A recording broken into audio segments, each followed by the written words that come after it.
অকাল আল্লাযিনা কাফারু লিল্লাযিনা আমানু, কাফেররা মোমেনদেরকে বলে, কি বলে?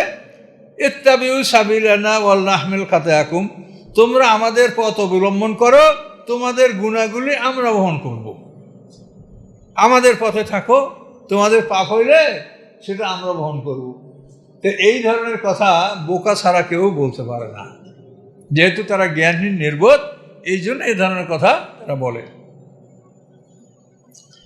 আল্লাহ বলেন অমাহুম বিহামিলিন মিন খাতায়া মিন শাই, তারা এদের পাপের কোনো অংশ তারা বহন করতে পারবে না। ইন্নাহুম লাকাযিবুন, নিশ্চয়ই তারা মিথ্যা বলছে। তুমি পাপ করো, পাপের দায়িত্ব আমার, এটা মিথ্যা কথা, অসত্য কথা, এবং এটা বোকাদের কথা। আল্লাহ বলেন তারা যদি বিপদগামী করে যাদেরকে বা যাদেরকে করবে, তাদের কোনো অপরাধের বোঝা তারা বহন করতে পারবে না। ইন্নাহুম লাকাযিবুন, এই লোকগুলা মিথ্যা বলছে। যারা বলছে যে আমার অনুকরণ করো, তোমার পাপের বোঝা আমি গ্রহণ করব, এটা যারা বলছে, আল্লাহ বলেন তারা মিথ্যা বলছে। কাজে এটা তো তুমি বিচারক না, তোমার হাতে ক্ষমতা নাই যে তুমি ইচ্ছা করে কিছু করবা। আল্লাহ বলেন কি হবে? ওলা ইয়াহমিলুন্না আসকালাহুম ও আসকালাম মা আসকালিহিম। আল্লাহ বলেন হ্যাঁ, যাদেরকে ওরা বিপদগামী করেছে তাদের পাপের বোঝা ওরা বহন করবে, এবং তাদের নিজেদের বোঝাও তার সাথে বহন করবে। মানে এরা দ্বিগুণ শাস্তি পাবে, নিজেরা যে অপরাধ এটার শাস্তি পাবে, এবং অন্যদেরকে বিপদগামী করছে তাদের শাস্তিও পাবে, দ্বিগুণ তারা পাবে। আর যাদেরকে বিপদগামী করা আছে তারা তাদের একগুণ শাস্তি পাবে। আর যারা করেছে, যারা লিড করেছে, যারা অনুরোধ করেছে, সুপারিশ করে পথ দেখিয়েছে, তারা শাস্তি পাবে দ্বিগুণ। এটা আল্লাহ বলছে। ওয়া ইউসআলুনা ইয়াওমাল কিয়ামাতি আম্মা কানু ইফতারুন, এবং কিয়ামতের দিন তাদেরকে জিজ্ঞাসা করা হবে এই মিথ্যার জন্য। এই মিথ্যা তারা রচনা করেছে যে তুই পাপ কর, আমি তোর পাপের বোঝা বহন করবো, এটা মিথ্যা। আল্লাহ বলেন এই মিথ্যার জন্য পরকালে তাদেরকে জিজ্ঞাসাবাদ করা হবে। আল্লাহর কথায় কোনো জটিলতা আছে? খুব সুন্দর করে আল্লাহ দেখেন বুঝিয়া বুঝিয়া কথাগুলো আমাদেরকে বলেছেন আল্লাহ।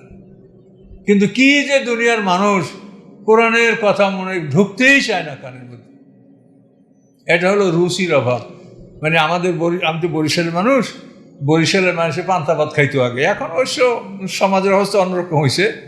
তো যারা চিরদিন পান্তা ভাত আর বিচি কলা খায়, তাদেরকে সকালবেলা বিরিয়ানি দিলে বমি আসে, খাইতে পারবে না। কথা বুঝতে পারছেন? পান্তা ভাত আর আইটে কলা, বিচি কলা, এ খাওয়ার অভ্যাস। এখন হঠাৎ যদি তাদেরকে সকালবেলা বিরিয়ানি দেন, তা এটা খাইতে পারবে না, গন্ধ আসে, বমি আসে। তো এখন আমাদের সমাজের অবস্থা কি তাই হলো যে কোরআন তাদের মানে সহ্য হচ্ছে না নাকি? কেন কোরআন থেকে মানুষ দূরে? আর আমরা আলেমরা কেনই বা কোরআনের কথা বলি না? এই যে আল্লাহ কথা বলছে, বলেন এইরকম কথা দুনিয়ার কোনো মানুষ বলতে পারে? বলেন তো, এত সুন্দর করে আল্লাহ বলছেন, পৃথিবীর কোনো মানুষ বলতে পারে না। অথচ আমরা আলেমরা এই কথা না বইলা আমরা আজে বাজে কথা বইলা মানুষকে মানে হাসাইয়া কান্দাইয়া যাত্রা করার মতো আমরা একটা অবস্থা সৃষ্টি করি। আর ডিমান্ড, ওর বাপ অমুক হুজির আইছে, যাকে যাকে মানুষ, অধিকাংশ বেনামাজির সমারোহ। ওয়ালাকাদ আরসালনা নূহান ইলা কওমি, এখন এই কথাগুলি বলার পরে আবার অন্য কথা আল্লাহ বলছেন, নিশ্চয়ই আমি নূহ আলাইহিস সালামকে পাঠিয়েছি তার জাতির প্রতি। ফালাবিসা ফীহিম আলফা সানাতিন ইল্লা 50 আমা, তিনি তাদের মধ্যে অবস্থান করেছেন 50,000 বছর। আল্লাহ যেভাবে বলেছেন সেভাবে তর্জমাটা। ফালাবিসা ফীহিম, তিনি তাদের মধ্যে অবস্থান করেছেন আলফা সানাতিন ইল্লা 50, মানে 50,000 বছর তিনি তাদের মধ্যে অবস্থান করেছেন। এরপরেও যখন তারা কোনোভাবেই নূহ আলাইহিস সালামের কথা মানে নাই, বরং শেষ পর্যন্ত তাকে চরম অত্যাচার করছে, মারপিট করছে। ওই যে এক যুবকের কথা বলছিলাম, বাবার কাছ থেকে লাঠি নিয়ে নূহ আলাইহিস সালামকে মাইরা পিটে পিটে বেহুশ করে দিয়েছিল। এরপরে নূহ আলাইহিস সালামকে আল্লাহ জানালেন যে তোমার জাতির থেকে আর কেউ মুসলমান হবে না। এটা জানার পরে নূহ আলাইহিস সালাম বদদোয়াটা করলেন। এটা না জানালে মনে হয় নূহ আলাইহিস সালাম জাতির বদদোয়া করতেন না হয়তো। ফাখাযামুত তুফান ওয়া হুম যালিমুন, তুফান তাদেরকে পাকড়াও করেছিল এবং তারা ছিল জালিম। তুফান, জলোচ্ছ্বাস, এমনভাবে আরবের মরুভূমিতে মানুষ পান করার পানি পায় না, সেইখানে পাহাড়ি পরে অন্তত 15 হাত অথবা 40 হাত পর্যন্ত পানি পাহাড়ি পরে হয়েছিল। 6 মাস পর্যন্ত এই বন্যাটা এভাবে বিদ্যমান ছিল। এভাবে তাদেরকে সম্পূর্ণ ধ্বংস হয়েছে। করা হয়েছে। যারা শুধু নৌকার মধ্যে ছিল এই লোকগুলোই মুক্তি পেয়েছিল, অন্য সবাই ধ্বংস হয়েছে। আল্লাহ বলেন ফানজাইনাহু, আমি তাকে মুক্তি দিয়েছিলাম, ও আসহাবাস সাফিনাতে, এবং নৌকার আরোহীদেরকে আমি মুক্তি দিয়েছিলাম, ও জাআলনাহা আয়াতাল লিল আলামিন, এবং এই ধ্বংস, এই বিপর্যয় সারা বিশ্বের জন্য একটা নিদর্শন, সারা পৃথিবীর মানুষ। এবং এটা হচ্ছে মানে মূল আরবের ভূমিতে, কেন্দ্রে, পৃথিবীর কেন্দ্রের স্থলে। এই জন্য সারা পৃথিবীর মানুষ এটা সম্পর্কে অবগত। পৃথিবীর সমস্ত মানুষই আরবে যাতায়াত করে। এই নূহ আলাইহিস সালামের প্লাবনটা মূল আরব ভূমিতে হয়েছে, এবং এই সময় কাবাঘরকে আল্লাহ তাআলা তুলে নিয়েছেন। হেজরে আসাদকে আবু কুবাইস পাহাড় হেফাজতে রাখা হয়েছিল। এরপরে নূহ আলাইহিস সালাম থেকে ইব্রাহিম আলাইহিস সালাম পর্যন্ত এই অঞ্চলটা অনাবাদ ছিল। এরপরে ইব্রাহিম আলাইহিস সালাম তার ছেলে ইসমাইল আলাইহিস সালামকে যখন এখানে নির্বাসন দেন, মা হাজেরাকে নির্বাসন দেন, তাদের মাধ্যমে এই এলাকাটা আবার পুনরায় আবাদ হয়, এবং ইসমাইল আলাইহিস সালাম বড় হওয়ার পর পিতা পুত্র মিলে আবার ওখানে পুনরায় কাবাঘর তৈরি করেন। তাহলে একটা বিরাট সময়, মানে নূহ আলাইহিস সালাম থেকে ইব্রাহিম আলাইহিস সালামের মধ্যে বিশাল একটা সময়ের গ্যাপ। এই সময় পর্যন্ত আরব অঞ্চলটা এটা মানে জনমানব শূন্য ছিল, এখানে কোনো মানুষ বসবাস করে নাই, ভয়তে আসে নাই, পুরি বাবা এখানে এত বড় ধ্বংস হয়েছে, ও যাব না। আল্লাহ বলেন ও ইব্রাহিমা, সংক্ষেপে আল্লাহ বলে যাচ্ছেন ও ইব্রাহিমা, অর্থাৎ ইব্রাহিম আলাইহিস সালামকে আমি তার জাতির কাছে পাঠালাম। নমরুদ জাতি, বেবিলনে তার রাজধানী ছিল, সারা পৃথিবীর বাদশা ছিল নমরুদ। ইজকাল আলী কওমি, যখন ইব্রাহিম আলাইহিস সালাম তার জাতিকে বললেন উবুদুল্লাহ ওয়াত্তাকুহু, তোমরা আল্লাহর গোলামি করো, আল্লাহকে ভয় করো, যালিকুম খায়রুল লাকুম ইন কুনতুম তা'লামুন, এটা তোমাদের জন্য উত্তম হবে যদি তোমরা জানতে। কি কাজ করতে হবে? আল্লাহর গোলামি করতে হবে, আল্লাহকে ভয় করতে হবে, এটা তোমার জন্য ভালো। ইন্নামা তা'বুদুনা মিন দুনিল আওসানা, নিশ্চয়ই তোমরা আল্লাহকে বাদ দিয়া কতগুলি মূর্তি পূজা করছো। কতগুলি মূর্তি, নমরুদের বিশাল ইবাদতখানা ছিল, সেখানে বড় একটা মূর্তি ওই মানে হলঘরের ওই মাথায় স্থাপন করা ছিল, তার দুই পাশে একেবারে আস্তে আস্তে সাজানো, গেট পর্যন্ত ছোট মূর্তিগুলো দুই লাইনে সাজানো ছিল। ইব্রাহিম আলাইহিস সালাম বললেন যে যদি তোমরা জানতে তাহলে এটা তোমাদের উত্তম হতো, যে তোমরা আল্লাহর ইবাদত করবে, আল্লাহকে ভয় করবে। ইন্নামা তা'বুদুনা মিন দুনিল আওসানা, নিশ্চয়ই তোমরা ইবাদত করছো আল্লাহ ছাড়া কতগুলি মূর্তির, কতগুলি মানে দেবদেবীর। ও তাখলুকুনা ইফকান, এবং তোমরা মিথ্যা রচনা করছো। এগুলি মানুষ উপকার করবে, এগুলি তোমাদের ভালো মন্দ করবে, দোয়া করবে, এগুলি মিথ্যা। তোমরা এই মিথ্যা রচনা করছো। ইন্নাল্লাযিনা তা'বুদুনা মিন দুনিল্লাহ, নিশ্চয়ই আল্লাহ ছাড়া তোমরা যাদের ইবাদত করছো, লা ইয়ামলিকুনা লাকুম রিজকান, তারা তোমাদের খাদ্য দান করায় ক্ষমতা রাখে না। কি ওরা খাদ্য দান করতে পারবে?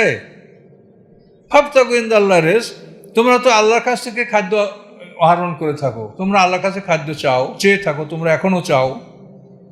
ওয়াবুদুহু, কাজেই ওরা তোমাদের খাদ্য দিতে পারে না, তোমরা আল্লাহর কাছে খাদ্য চাও এবং আল্লাহর গোলামি করো।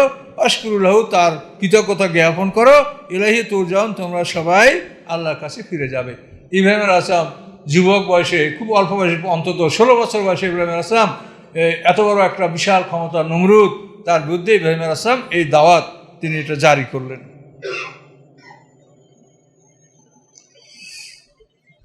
ইন তুকাজ্জিবু, যদি তোমরা তাকে মিথ্যা প্রতিপন্ন করো, ফাকাদ কাযযাবা উমামুন মিন ক্বাবলিকুম, অর্থাৎ তোমরা যদি মুহাম্মদ সাল্লাল্লাহু আলাইহি ওয়াসাল্লামকে মিথ্যা সাব্যস্ত করো, তাহলে তোমাদের পূর্ববর্তী উম্মতরা তারাও এরকম নবী রাসূলদেরকে মিথ্যা বলেছে। ওমা আলা রাসূলি ইল্লাল বালাগুল মুবিন, আর রসুলের কাজ হচ্ছে স্পষ্টভাবে দাওয়াত পৌঁছে দেওয়া। হেদায়েতের দায়িত্ব আল্লাহর উপরে, রাসূলের দায়িত্ব হলো স্পষ্টভাবে দাওয়াত পৌঁছে দেওয়া। আপনাদেরও দায়িত্ব হলো স্পষ্টভাবে কোরআনের দাওয়াতটা মানুষকে পৌঁছে দেওয়া। এই দাওয়াত পৌঁছানোর জন্য আপনারা আপনাদের যারা নিকটতম তার দাওয়াত দিবেন, যে কোরআন শুনতে চলো, কোরআন শোনো, এটা দাওয়াত দিবেন।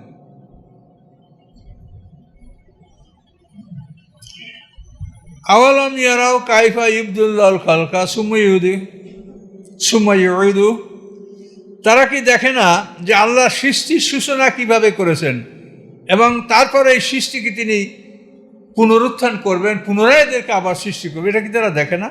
ইন্না জালিকা আলাল্লাহ ইয়াসির, এবং আল্লাহর পক্ষে এটা খুব সহজ। তো ইউবদিল খালকা, সৃষ্টির সূচনা।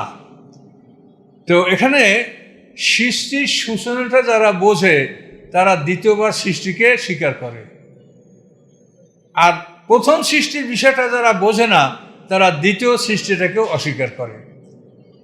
প্রথম সৃষ্টি যদি আপনি জানতে যান তাহলে জানবেন যে আপনার এই সৃষ্টির সূচনা হয়েছে মাটির থেকে। মাটির থেকে এই সৃষ্টিটা শুরু হয়েছে। আদম আলাইহিস সালামের জন্য পৃথিবীর সমগ্র পৃষ্ঠদেশ থেকে মাটি নেওয়া হয়েছে, তার থেকে আদম সৃষ্টি করা হয়েছে। ওই মাটির সাথে পানি, তারপরে তাপ, বায়ু, এটাও আল্লাহ মিশ্রিত করেছেন। এরপরে 120 বছর বসে আদম আলাইহিস সালামকে সৃষ্টি করছেন। এরপরে আদম আলাইহিস সালামকে জ্ঞান দান করার পরে জান্নাতে নিয়েছেন, জান্নাতে বসে মা হাওয়াকে সৃষ্টি করেছেন। মা হাওয়াকে সৃষ্টি করার পরে এখন আমাদের পানি, মাটি, আগুন, বাতাস, এটা কিন্তু একসঙ্গে আদমের সঙ্গে নিয়ে নেওয়া হয়েছে। যে আদমকে যখন বানানো হয়েছে তখন আমরা কিয়ামত পর্যন্ত যত মানুষ আসবো, আমাদের পানি, মাটি, আগুন, বাতাস পদার্থটা এটা আদমের মাটির সাথে একসঙ্গে নিয়ে নেওয়া হয়েছে। এরপরে আদমকে সৃষ্টি করার পরে তার পাঁজরের হাড্ডি দিয়ে মা হাওয়াকে সৃষ্টি করার পরে আমাদের পানি, মাটি, আগুন, বাতাস এটাকে আল্লাহ তাআলা বীর্যে রূপান্তরিত করে দিয়েছেন। তা দেখেন, প্রথম মাটি থেকে মানুষ বানালেন, সেই মানুষের মধ্যে যে পদার্থগুলি ছিল সেগুলি আবার বীর্যে রূপান্তর করে পৃথিবীতে ধারা প্রবাহিত করে দিলেন। এরপরে এর থেকে কিভাবে একটা সন্তান জন্মগ্রহণ করে, মা গর্ভবতী হয়, 40 দিন পর্যন্ত এটা স্বাভাবিকভাবে বীজের আকার থাকে, 40 দিন পরে রক্তের আকার ধারণ করে, দ্বিতীয় 40 দিনে এক টুকরা মাংসপিণ্ড হয়, তৃতীয় 40 দিনে হাড্ডির একটা অবকাঠামো সৃষ্টি, তার মধ্যে প্রাণ আসে। এরপর আস্তে আস্তে মাংস, লোম, চামড়া এগুলি আস্তে আস্তে হয়ে একটা মানুষ ভূমিষ্ঠ হয়। এখন আল্লাহ বলছেন যে প্রথম সৃষ্টিটা দেখো, তুমি কিভাবে সৃষ্টি হলে। এত সূক্ষ্ম বস্তুতে তোমার সৃষ্টি, যেটা মাইক্রোস্কোপ ছাড়া কেউ দেখতে পারে। একটা স্পার্ম পুরুষের এটা 1 মিলিমিটারের 10,000 ভাগের 1 ভাগ। তো কত ক্ষুদ্র জিনিস। সেই জিনিস থেকে আমি একটা এত বড় মানুষ হয়েছি। আমাদের মধ্যে, আমাদের দেহের মধ্যে কত কিছু আছে যন্ত্র, তো আপনারা কম বেশি বোঝেন সবাই। এটা তো ওই স্পার্মের মধ্যে ছিল, যেটা 1 মিলিমিটারের 10,000 ভাগের 1 ভাগ। এবং যে ডিম্বকোষ আমাকে লালন পালন করে, আমাকে রেয়ারিং করে যে গড়ে তুলেছে মা, সে ডিম্বকোষটা এত ছোট যে ওই স্পার্মটা ডিম্বকোষটাকে কামড়িয়ে ধরলে ওটা পুরোপুরি তার মধ্যে ঢোকে না, ওর বডিটা, লেজটা বাইরে থাকে। তাহলে কত সূক্ষ্ম বস্তু থেকে মানুষ সৃষ্টি করা হয়েছে। কাজে সেই আল্লাহ তোমাকে হাসর ময়দানে উঠাতে পারবে না? এই জন্য আল্লাহ বলছেন যে প্রথম সৃষ্টি সম্পর্কে লক্ষ্য রাখো, এবং প্রথম সৃষ্টিটা সম্পর্কে ডিটেল আলোচনা করা হয়েছে। দ্বিতীয়বারের সৃষ্টিটা কিন্তু অত ডিটেল না, যেটা প্রথম সৃষ্টির ব্যাপারে বলা হয়েছে। তারপর এইটা বুঝলে ওইটা বুঝবা। আচ্ছা, ইন্না যালিকা আলাল্লাহি ইয়াসির, এবং এই দ্বিতীয়বার সৃষ্টি করা এটা আল্লাহর পক্ষে খুবই সহজ। আউযু বিল্লাহি মিনাশ শাইতানির রাজিম। আওয়ালাম ইয়ারাও কাইফা ইউবদিউল্লাহুল খালকা সুম্মা ইউঈদুহু ইন্না যালিকা আলাল্লাহি ইয়াসির। তারা কি দেখে না যে আল্লাহ তাআলা সৃষ্টির সূচনা কিভাবে করেছেন এবং সৃষ্টিকে তিনি পুনরায় কিভাবে হাসর ময়দানে তুলবেন? এটা আল্লাহর কাছে অতি সহজ। যে আল্লাহ প্রথম তোমাদেরকে মাটি হতে সৃষ্টি করেছেন, দ্বিতীয়বার আল্লাহ তাআলা সেই মাটির থেকে তোমাদেরকে সৃষ্টি করবেন, এটা আল্লাহর জন্য সহজ। মৃত্যুর পরে আমাদের দেহটা পানি, মাটি, আগুন, বাতাস পদার্থের মধ্যে বিলীন হয়ে যাবে। তো যে পদার্থের থেকে একবার আমাদেরকে সৃষ্টি করা হয়েছে, সেই পদার্থকে দ্বিতীয়বার আমাদেরকে সৃষ্টি করা হবে, এটা কখনোই অসম্ভব বস্তু হতে পারে না। কুল সিরু ফিল আরদ, আল্লাহ বলেন পৃথিবী ভ্রমণ করে দেখো, ফানজুরু দেখো, কাইফা বাদাল খালকা, যে আল্লাহ সৃষ্টির সূচনা কিভাবে করেছেন। সৃষ্টির সূচনা আদম আলাইহিস সালাম থেকে হয়েছে, তারপর আমাদের তার থেকে বংশ বিস্তার। সুম্মাল্লাহু ইউনশিউন নাশাতাল আখিরা, এরপর আল্লাহ তাআলা তোমাদেরকে দ্বিতীয়বার সৃষ্টি করবেন। ইন্নাল্লাহ আলা কুল্লি শাইইন কাদির, নিশ্চয়ই আল্লাহ তাআলা সব কিছুর উপরে ক্ষমতাবান। এই দ্বিতীয় জন্ম, দ্বিতীয় জীবন সম্পর্কে বিশ্বাস করা যে খুবই একটা জরুরি বিষয়। এই দ্বিতীয় জীবনে বিশ্বাস না করার কারণেই পৃথিবীতে এত অনাসৃষ্টি, গণ্ডগোল, জুলুম, অত্যাচার। কাজে এই জন্য আল্লাহ তাআলা বারবার দ্বিতীয় জীবন সম্পর্কে আমাদেরকে সতর্ক করছেন যে অবশ্যই তোমাদের দ্বিতীয় জীবন আছে। ইউআযিবু মাইয়াশা, যাকে ইচ্ছা আল্লাহ শাস্তি দান করবেন। ওয়ারহামু মাইয়াশা, যার প্রতি ইচ্ছা করেন আল্লাহ তাআলা তার প্রতি দয়া প্রদর্শন করেন। ওয়ালাইহি তুকলাবুন, তোমরা সবাই আল্লাহর কাছে ফিরে আসবে। আল্লাহ বলেন ওমা আনতুম বিমুজিজিনা ফিল আরদি ওয়ালা ফিস সামা, পৃথিবীতে তোমরা কোথাও আল্লাহকে অপারগ করে চলতে পারবে না, যে তুমি আল্লাহকে এড়িয়ে পালিয়ে যাবে। ওয়ালা ফিস সামা, না আকাশে না পৃথিবীতে। আকাশ পৃথিবীর কোথাও তোমরা আল্লাহকে অপারগ করতে পারবে না, আল্লাহকে পরাজিত করবে না, আল্লাহকে তোমরা দুর্বল করতে পারবে না। ওমা লাকুম মিন দুনিল্লাহি মিন ওয়ালি ওয়া নাসির, এবং তোমাদের জন্য আল্লাহ ছাড়া কোনো অভিভাবক নাই, কোনো সাহায্যকারী নাই। এটা আসলে সত্য, এটা আমরা হাসরের ময়দানে দেখব। তো আল্লাহ তাআলা বারবার এই কথাগুলি আমাদেরকে স্মরণ করিয়ে দিচ্ছেন। যতবার না আল্লাহ তাআলা আমাদেরকে নামাজ রোজা করতে বলেছেন, তার সাথে বেশিবার কিন্তু আমাদেরকে পরকাল বিশ্বাস করতে আল্লাহ বলেছেন। কাজে এই পরকাল বিশ্বাস এটা খুবই একটা জরুরি। আমাদের মধ্যে বিশ্বাস থাকলে হালকা হালকা মনে হয় যেন গভীরভাবে এটাকে আমরা বিশ্বাস করি না। আল্লাযীনা কাফারু বিআয়াতিল্লাহি, যারা আল্লাহর আয়াতগুলিকে অস্বীকার করে, ওয়া লিকাইহি, এবং যারা আল্লাহর সাক্ষাৎকে অস্বীকার করে, উলাইকা ইয়াইসু মির রাহমাতি, আল্লাহ বলেন এই লোকগুলি আমার রহমত থেকে নিরাশ হয়ে গেল। ওয়া উলাইকা লাহুম আযাবুন আলীম, এবং তাদের জন্য রয়েছে বেদনাদায়ক শাস্তি। আল্লাহর সাথে সাক্ষাৎ করতে হবে।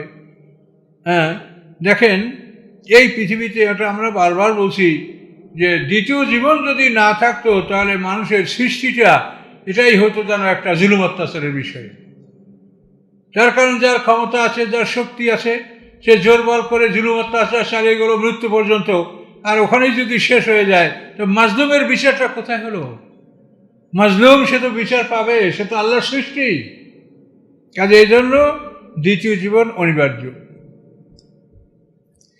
ফামা কানা জাওয়াবা কওমি ইল্লা আন ক্বালু ইকতুলুহু আও হাররিকুহু, ইব্রাহিম আলাইহিস সালাম এইভাবে তার জাতিকে দাওয়াত দিলেন, বারবার বুঝালেন, কিন্তু তার জাতির জবাব আর কিছুই ছিল না, বরং তারা কি বলল? ইল্লা আন ক্বালু ইকতুলুহু, তাকে হত্যা করো, আও হাররিকুহু, অথবা তাকে আগুনে পুড়িয়ে মারো। এভাবে তার জাতি হুমকি দিল। আল্লাহ বলেন ফাআনজাহুল্লাহু মিনান নার, আল্লাহ তাকে আগুন থেকে মুক্তি দিলেন। এখন দেখেন যে আল্লাহ আসে কিনা এখন বোঝেন। নমরুদ সারা পৃথিবীর বাদশা, এই সারা পৃথিবীর বাদশা, সে ইব্রাহিম আলাইহিস সালামকে হত্যা করার জন্য পরিকল্পনা গ্রহণ করলো, এবং সুষ্ঠু পরিকল্পনা, আগুন জ্বালালো এবং সব কিছু করলো, কিন্তু ইব্রাহিম আলাইহিস সালাম সে মারতে পারলো না। তো এ কথায় কি মানুষ বিশ্বাস করবে না যে আল্লাহ আছে? আল্লাহ যদি নাই থাকে তো ইব্রাহিম আলাইহিস সালামকে কে বাঁচালো বলেন? একটা মানুষকে জ্বলন্ত আগুনের মধ্যে ফেলাই দেওয়া হচ্ছে, সেই মানুষটা মরলো না। বলেন আল্লাহ না থাকলে এটা কে করলো বলেন? এই জন্য আল্লাহ বলেন যে কোরআনের এই সমস্ত ঘটনায় তোমাদের ঈমান আসবে, ঈমান তরুতাজা হবে। তারা কি বললো? ফানজাহুল, তাকে কতল করো অথবা তাকে জ্বালিয়ে দাও। ফানজাহুল্লাহু মিনান নার, আল্লাহ তাআলা আগুন থেকে তাকে মুক্তি দিলেন। ইন্না ফি যালিকা লাআয়াতাল লিকাওমিন ইউমিনুন, নিশ্চয়ই এর মধ্যে রয়েছে নিদর্শন ওই জাতির জন্য যারা ঈমান আনে। বলেন নিদর্শন আছে কিনা আপনাদের এর মধ্যে? যে একটা লোককে মারার জন্য 20x20 একটা ওয়াল করে, সেই 30 হাত উঁচা করে তার মধ্যে লকড়ি দিয়া ভরিয়ে দিয়া প্রচণ্ড আগুন জ্বালিয়ে দেওয়া হলো। তারপর সেই লোকটার কে ফালানোর জন্য কাছে যাওয়া যাচ্ছে না, তাকে বড় গাছের সাথে কফিকল দিয়ে তুলে গাছকে কাত করে তাকে আগুনে ফেলে দেওয়া হলো। এই মানুষটাকে কে বাঁচালো যদি আল্লাহ না থাকে? বলেন। তাহলে আল্লাহ আছে, আল্লাহ সত্য বলেন, আল্লাহ যা বলেন সবই সত্য। কাজে এই জন্য আমাদেরকে আল্লাহর হুকুম মানতে হবে, তাহলে ভয়ঙ্কর শাস্তির সম্মুখীন হতে হবে। অকালা, এবং ইব্রাহিম আলাইহিস সালাম বললেন ইন্নামাত্তাখাযতুম মিন দুনিল্লাহি আওসানা, তোমরা আল্লাহকে বাদ দিয়া কতগুলি মূর্তিকে গ্রহণ করেছো। কেন? মুওয়াদ্দাতা বাইনাকুম ফিল হায়াতিদ দুনিয়া, এটা হচ্ছে দুনিয়ার জীবনে তোমাদেরকে একটা বন্ধুত্ব রক্ষা করার ব্যাপার। মারাত্মক কথা। ওরা সবাই জানে যে এটার কোনো মূল্য নাই। এখন ও যায় আমি যাব না, হ্যাঁ, ও যাচ্ছে আমি যাব না, ওই দল যাচ্ছে আমি যদি না যাই, এই যে তোমরা পরস্পরের সাথে একটা বন্ধুত্ব সম্পর্ক বজায় রাখার জন্য তোমরা মূর্তি পূজাটা করছো, তোমরা সবাই জানো যে এটার কোনো মূল্য নাই। কি মারাত্মক কথা ইব্রাহিম আসলাম বললেন। ইব্রাহিম আসলাম বললেন, ইন্নামাত্তাখাযতুম মিন দুনিহি আওসানা, আল্লাহকে বাদ দিয়া তোমরা যে কতগুলি মূর্তিকে তোমাদের ইবাদতের নির্বাচন করেছো, এটা মুওয়াদ্দাতা বাইনাকুম ফিল হায়াতিদ দুনিয়া, এটা দুনিয়ার জীবনে তোমাদের পরস্পর ভালোবাসার জন্য এটা করেছো।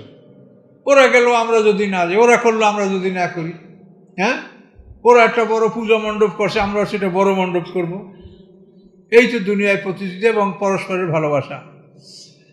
সুম্মা ইয়াউমাল কিয়ামাতে ইয়াকফুরু বা'যুকুম বিবা'য, এরপরে কিয়ামতের দিন একে অপরকে অস্বীকার করবে, কেউ কারো বন্ধুত্বের কথা স্বীকার করবে না, মূর্তিরাও করবে না, এবং তোমরাও দলগুলি পরস্পরে একে অপরকে কোনো স্বীকৃতি জানাবে না।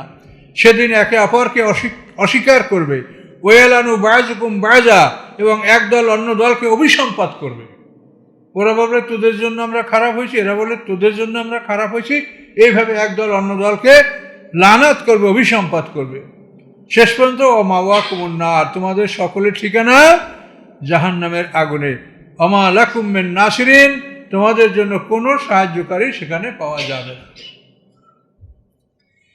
তো এখন আল্লাহ সামনে আমানার লুত, এরপরে ইব্রাহিম আলাইহিসসালামের উপরে বিশ্বাস আনলো লুত। এই লুত হলেন ইব্রাহিম আলাইহিসসালামের আপন বড় ভাইয়ের ছেলে। ইব্রাহিম আলাইহিসসালাম 3 ভাই, হারান, নাকুর, ইব্রাহিম। যে বড় ভাই হারান, এই হারানের পুত্র হচ্ছে লুত, আর মেজো ভাই হচ্ছে নাকুর, এ হচ্ছে লোকমান হাকিমের দাদা। লোকমান হাকিমের পিতার নাম বাউদ, তার পিতার নাম নাকুর। আর ইব্রাহিম আলাইহিসসালামের ছোট, তার বংশ থেকে পৃথিবীতে সমস্ত নবী রাসূলদের বংশধর। তো আল্লাহ বলেন আমানা লাহু লুত, লুত আলাইহিস সালাম ইব্রাহিম আলাইহিস সালামের ঈমান আনলো। এবং ইব্রাহিম আলাইহিস সালাম যখন বেবিলন থেকে হিজরত করেছিলেন, তো আসলে এটা না, বেবিলন হলো মিশরের একটা শহর, আর ইরাকের যেটা এটা বাবুল শহর। কিন্তু আমরা এটা অনেক সময় একই কথা বলে ফেলি।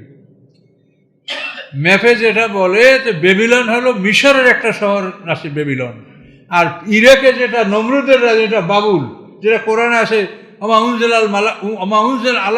আলাল মালাকাইনি বাবেলা, এই যে বাবিল।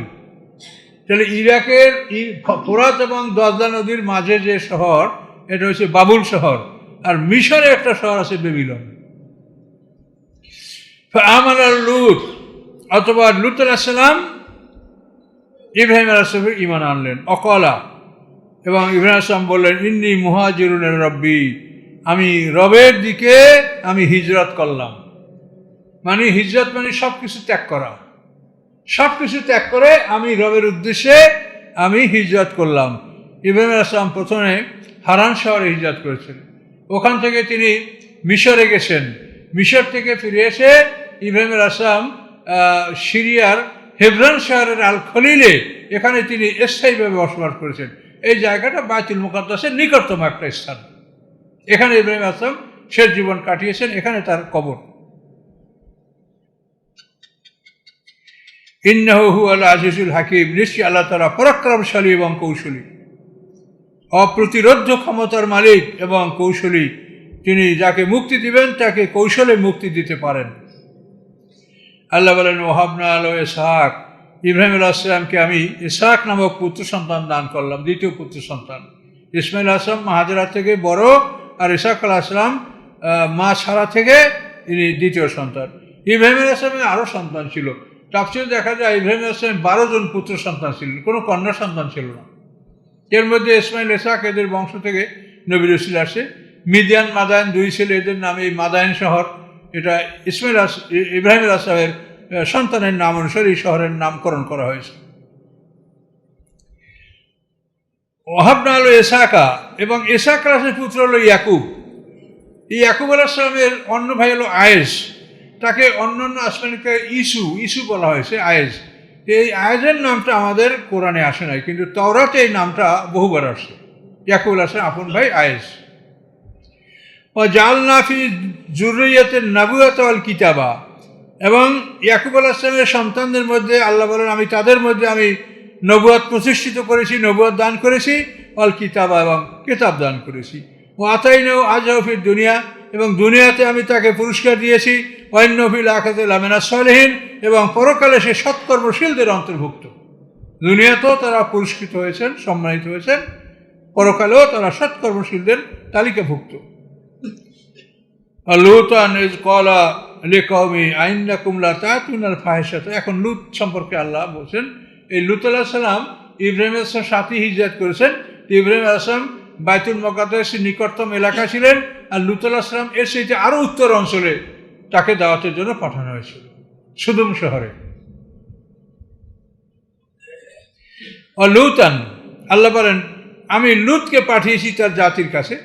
ইয ক্বালা লিকওমি, যখন তিনি তার জাতিকে বললেন, ইন্নাকুম লা তা'তুনাল ফাহিশাতা, নিশ্চয়ই তোমরা অশালীন কাজ করছো, গর্হিত কাজ করছো, ঘৃণিত কাজ করছো, তোমরা পুরুষ মৈথুন করছো।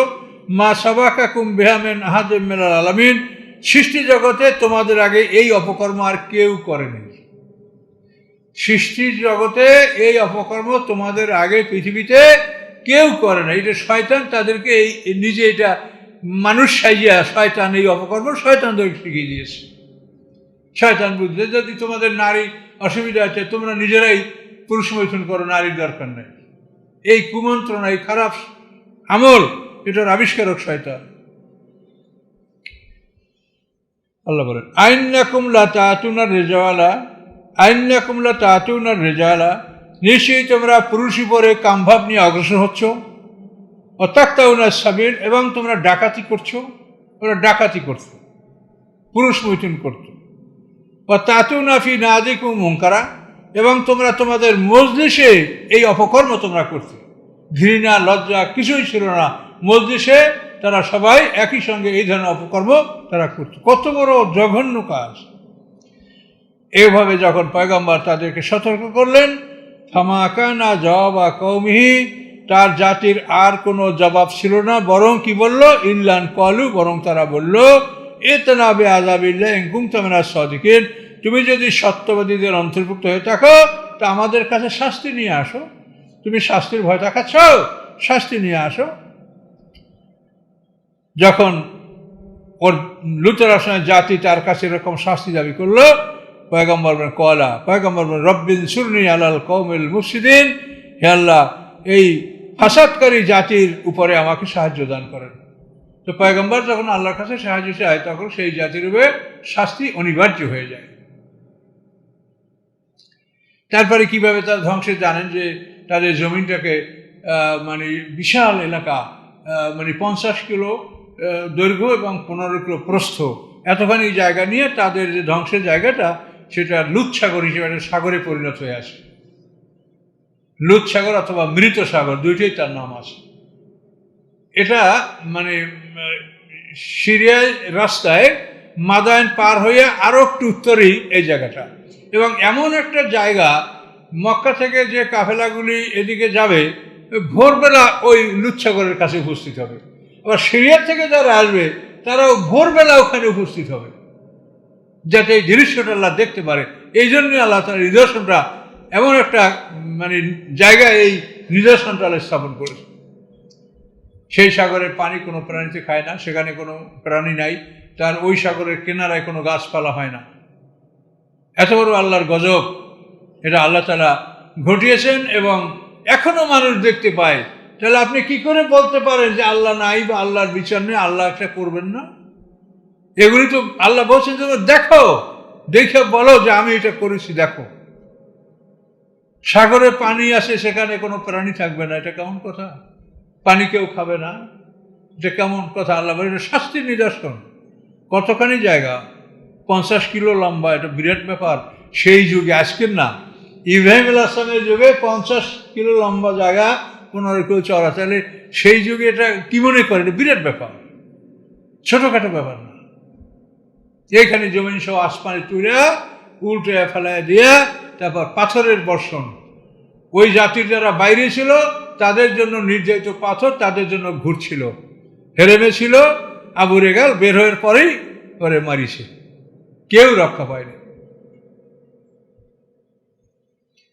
ক্বালা রব্বিনসুরনি আলাল কওমিল মুফসিদিন, পয়গম্বর বললেন আল্লাহ ফাসাদকারী জাতির বিরুদ্ধে আপনি আমাকে সাহায্য করেন। আল্লাহ সাহায্য আসলো, এভাবেই তারা ধ্বংস হলো।